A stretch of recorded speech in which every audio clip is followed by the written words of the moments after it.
This is the most evil button on the internet and you should never press it. But first tell me, does this sound familiar? It's a late evening and you've been eyeing that new PS5 or plane tickets for your summer vacation for a while. You finally made a decision and then you stand up and you go pull up a laptop or start your PC. Because your phone is fine to make a small purchase every once in a while to get something that's cheap and not that important.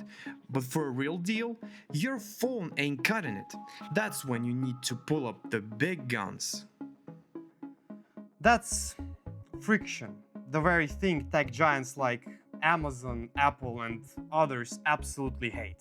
And it's the friction they so far have failed to remove from that phone to PC switch. Unlike with today's main suspect, the Buy Now button. Right now you will learn how Amazon developed and patented this button, a feature that made millions come to the brink of capitalism-flavored slavery, reshaped e-commerce, and how you can actually take control back into your hands. So, what's the big deal, you might think, and what does it have to do with you making significant purchases only on your big boy PC? As always, we need to take a step back in the past. Welcome to 1997. Amazon is still only selling books. Their revenue is quite big, 148 million annually to be precise. But to put that into perspective, do you know how much time they would need to make the same amount today? 2 hours and 15 minutes. They went a very long way, and what seems perfectly normal was nothing short of a huge uncertainty back in the day. Once again, they were only selling books at the time. Amazon's exponential growth was as unlikely as your local service shop going from fixing shitboxes to building commercial ships. They needed a miracle, and it came. Okay, let's go over the basics. The more stuff you sell, the bigger your cash flow, your revenue rises, and you can scale up until the point you hire a Pepsi CEO to run a tech company. That's a real story about Apple, by the way. So, how do you go from selling books to selling everything to everyone without dropping a single penny on commercials?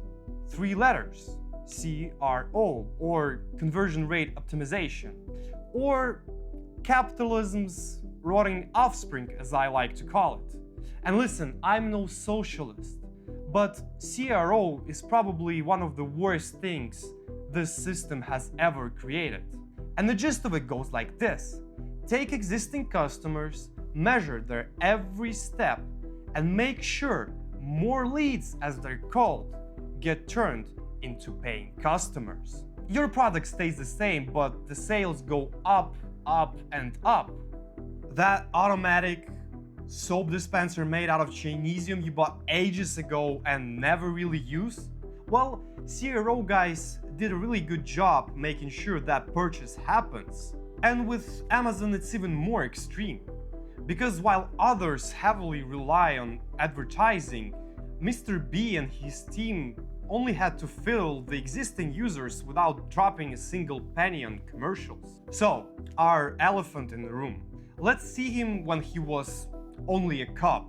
We're back in 1997 and the Amazon team has a great challenge at hand: how to make millions of existing users buy more. The answer is simple: let their minds do the job for you. You see, most purchases you make online don't fall into the necessities category. All grace to the flawed capitalism and democracy for making you so safe and fed. Your biggest challenge is selecting the Lego you like most and not working your ass off for food. These purchases are called impulsive.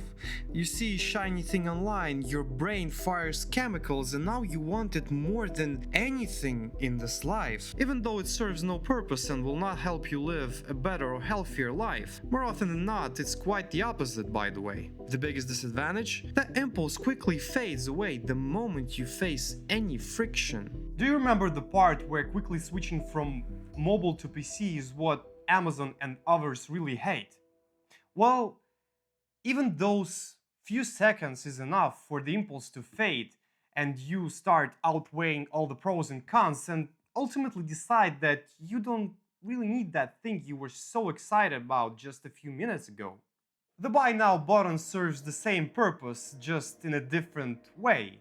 When you press a regular Add to Cart button, you need to go to the set cart, fill out the fields, and confirm the purchase. That's friction, and a very unwanted additional time for you to turn on your brain and reconsider the purchase. Press buy now and all that goes away. There's nothing in the world you have to take care of in order to receive your package. And even if you reconsider, so much button pressing, you just rather receive it. It's already paid anyways. The idea was so successful, Amazon actually patented it. And guess who wanted to have their slice of this sweet pie? Apple. And it's not just these two. Almost every e-commerce website has this nowadays. And the worst thing you'd have to face from pressing their edition of the buy now button is simply entering your phone number. From that point on, you're no longer a cold call, but a very easy target to persuade into buying. And you won't reconsider, because it'd be so ashamed to turn down that sweet lady over the phone, right? Of course, the only existence of that button did not make Amazon one of the richest companies in the world, but so does one little purchase using it not turn you into a financial ruin.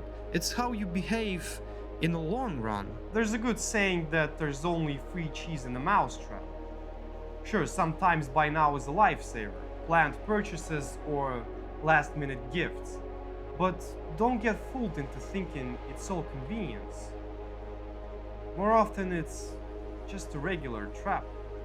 It's often said that modern-day capitalism is just a different type of slavery, but it's very different because you have a choice. You just need to see it. And today, I showed you one way of taking back control. Make your life easier. Don't press that button.